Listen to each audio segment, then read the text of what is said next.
1837 में सिरंसिया घाटी में 400 अंग्रेजों की टुकड़ी को पोटाहो के नेतृत्व में यहां पर बड़ी लड़ाई लड़कर उसका सामना किया गया, मगर बाद में जनवरी 38 में धोखे से अंग्रेजों ने पोटाहो, नारा हो, बुढ़ाई हो, उनको पकड़ा और फिर फांसी पे चढ़ाया। इसके बाद बोडाहो और पडुआहो को भी फांसी पर चढ़ाया। आज भी न केवल हो जनजाति के वीर हुतात्माओं को, न केवल कोल्हान क्षेत्र, मेरे गुजरात तक पूरा देश नमन कर उनके सम्मान के साथ उनको याद करता है। यही धरती के अंदर इतनी बड़ी समृद्धि है, इतनी खनिज संपदा पड़ी है कि पूरे भारत की गरीबी यहां से मिटाई जा सकती, परंतु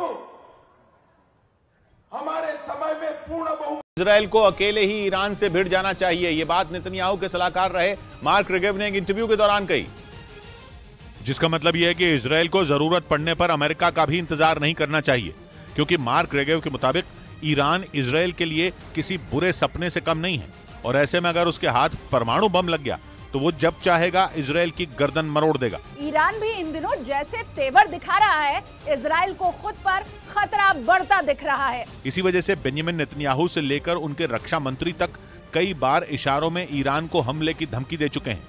इसके साथ ही वो अमेरिका को भी चेता चुके हैं कि ईरान उसके लिए भी बड़ी मुसीबत साबित हो सकता है, और इसी वजह से अमेरिका ईरान के खिलाफ हर कदम पर इजरायल के साथ खड़ा नजर आता है। यहां तक कि उसने ईरान की चेतावनी मिलते ही अपने लड़ाकू विमान भी इजरायल में तैनात कर दिए, और एक रोज पहले ही इजरायल की वायुसेना के साथ मिलकर मिलिट्री ड्रिल भी की थी।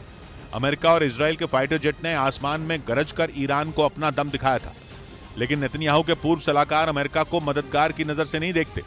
उनका मानना है कि अमेरिका भले ही इजरायल के साथ दिखता हो, लेकिन ईरान पर हमले के वक्त वो किस करवट बैठेगा इसका अंदाजा मुश्किल है।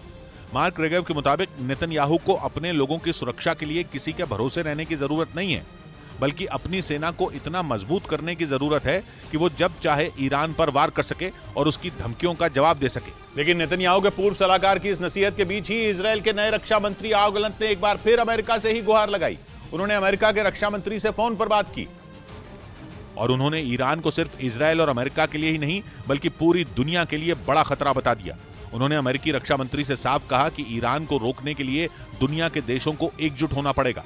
इसके साथ ही योआव गैलेंट ने अमेरिका को एक बार फिर ईरान के परमाणु बम का डर दिखाया, ताकि अमेरिका और भी मजबूती से ईरान के खिलाफ इजरायल के साथ आ जाए।